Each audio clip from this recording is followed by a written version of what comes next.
Si vous vous souvenez, l'an dernier, on a eu quelques difficultés sur le plan d'eau, puisque on est toujours dans un équilibre entre deux tendances. Il faut éviter de trop déranger les mammifères marins, que ce soit d'ailleurs déjà les dauphins, mais surtout les baleines à bosse, et notamment les baleines et leurs bébés, pendant la phase où elles sont, on va dire entre mi-juin et septembre-octobre.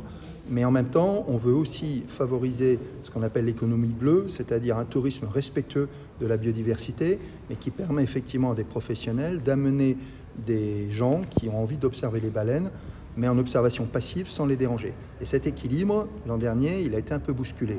On sait qu'il y a plusieurs paramètres, évidemment. Il y a le nombre de baleines sur le plan d'eau, quand les premières arrivent et quand les dernières s'en vont. Et ça, c'est un élément très important de régulation. Moins il y a de baleines, et sur une période très courte, et plus évidemment c'est compliqué pour qu'un maximum de monde puisse en profiter. Mais de toute façon, on a bien vu qu'il y avait des problématiques entre certains professionnels locaux qui respectent plutôt bien la réglementation et des professionnels qui viennent malheureusement souvent d'ailleurs, notamment de l'Hexagone, qui viennent faire en fait la saison des baleines et qui peuvent poser des problèmes, soit par méconnaissance, soit parce que il faut faire du chiffre et il faut amener un maximum de personnes. Donc il faut circuler vite sur l'eau en impactant aussi par ailleurs d'autres animaux tels que des tortues marines. Et puis ils se contrefichent de savoir si les autres sont avant eux ou pas. Et donc on a ce souci. Voilà. Donc il fallait reprendre l'arrêté de l'an dernier. Et c'est pour ça qu'une concertation a été engagée. C'est pas seulement une concertation qui s'est tenue récemment, c'est d'abord un séminaire qui s'est fait organisé par Globis pendant 2 jours. Globis c'est le CEDTM de mémoire. Pendant 2 jours, on a bien travaillé. Moi j'ai pu participer à quelques séances. Et puis ensuite, on a fait donc cette concertation qui a été très riche. On a eu énormément de participation, plus de 150 de mémoire, hein, c'est bien ça. Et en plus, des propositions riches, tant de ceux qui veulent protéger absolument ces mammifères magnifiques, que de ceux qui veulent gagner leur vie sans pour autant être irrespectueux de la protection de la biodiversité. C'est bien de vouloir imposer des règles, c'est mieux de pouvoir les faire respecter et d'avoir les moyens de contrôler ce qu'on demande aux uns et aux autres d'appliquer. On est sur un plan d'eau. La mer est le dernier espace de liberté et Dieu sait que beaucoup de gens de la mer disent « laissez-nous vivre en paix sur la mer ». Et donc vous voyez bien que déjà la réglementation, il faut qu'elle respecte l'état de droit, par principe. Hein, on est dans un état de droit, donc on ne peut pas prendre des décisions liberticides. Et en même temps, il faut donc croiser ce que je vous ai dit, un équilibre, le respect de la biodiversité et le respect de l'activité de loisir, surtout si c'est de l'économie bleue respectueuse des mammifères.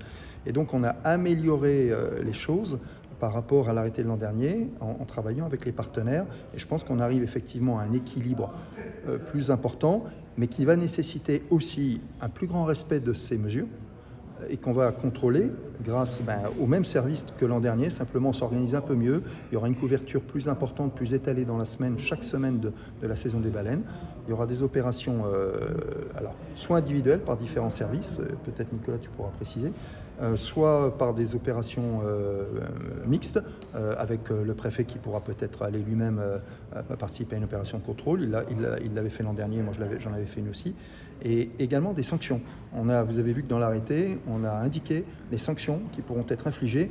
Ça peut aller d'une simple amende au retrait de permis bateau. Et là, je pense que celui qui s'amusera effectivement à tomber dans ce risque de travers, lorsqu'il aura perdu son permis de bateau pendant quelques semaines, voire quelques mois, il réfléchira 2 fois. Donc c'est ça l'idée. Des contrôles qu'on est vraiment en mesure de faire respecter, et on ne sera jamais parfait parce qu'on n'a pas autant de moyens qu'on le souhaiterait, mais on en met déjà beaucoup. Il y a d'autres missions pour les services qui font ces contrôles, mais on travaille sur ça. Et surtout, on sera beaucoup moins intransigeant, beaucoup plus intransigeant, lapsus, beaucoup plus intransigeant sur la volonté manifeste de contourner cet arrêté. Il y a des données qui nous échappent. Et je reviens sur ce sujet du nombre de baleines présentes sur le plan d'eau et sur une période qui est plus ou moins longue.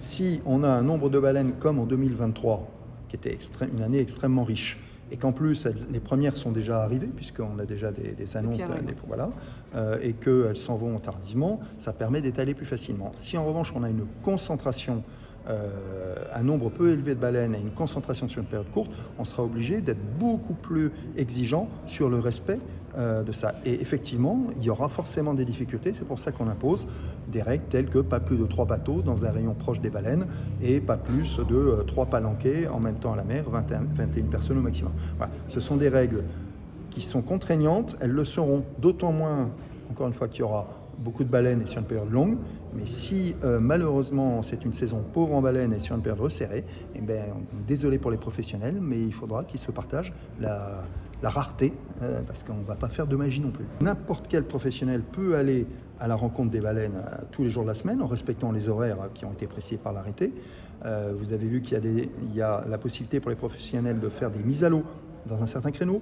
Il y a la possibilité pour les professionnels de rester sur les bateaux et d'amener des promeneurs sur les bateaux à une certaine distance des baleines, à d'autres horaires. Puis il y a surtout une période de quiétude des baleines qu'on tient absolument à faire respecter, qui est entre fin de journée et tôt le matin. Ça déjà c'est une première exigence qu'on aura et qu'on veillera à faire respecter. Et ensuite, les premiers arrivés sont les premiers servis. Et puis il y a un tour, c'est-à-dire que tant qu'il y a 3 bateaux qui doivent rester un maximum, je crois, de 30 minutes sur le plan d'eau, après ça tourne. Mais de toute façon, c'est dans le respect des horaires que j'ai indiqués. Donc normalement, il ne doit pas y avoir une pression supplémentaire sur les baleines. On espère juste que la conjonction du nombre de baleines dans la durée et du nombre de professionnels se fera dans les meilleures conditions. On en tirera les conséquences en fin de saison et on verra si les mesures décidées par le préfet sur proposition des différents services, mais aussi d'associations comme Globis, comme ceux d'ETM, ont été effectivement utiles, si elles peuvent être améliorées, corrigées, et on avancera petit pas.